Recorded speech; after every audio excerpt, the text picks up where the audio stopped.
5 आणि माझ्या बोलण्याचा राग आला ना कुणाला त्यानं घरी गेल्यावर नीट झक मारायची, अभंग वाचायचा, परियशी गव्हारा साधन वाच. रामाला वनवासाला जावं लागलं, कर्मगती दशरथाला भोगावी लागली, लंका सोन्याची असणारा भीक मागायला लागला. ध्यानात ठेवा, कर्मगती येणे नका होऊ.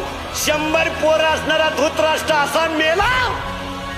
अरे रस्त्याच्या कडेला पडणारा भिकारी सुद्धा एवढा वाईट मरणार नाही, एवढा वाईट मृत्यू धृतराष्ट्राचा झाला. 100-50 खाणारे जरा शुद्धीवर राहा.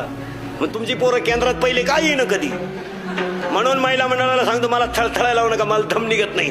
पोराला बिस्किट मिळालं नाही तर भाकरी चारा, पोराला दूध मिळालं नाही तर पिठाचं पाणी चारा.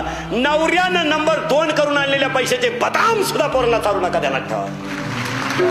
हो, आणि जर चाराल तुमची अख्खी खानदान बरबाद झाल्याशिवाय राहणार. एक सुद्धा शिल्लक सुईचं येणार नाही, अशी उरफाटी तिरफाटी येणार. तुम्ही श्रीमंत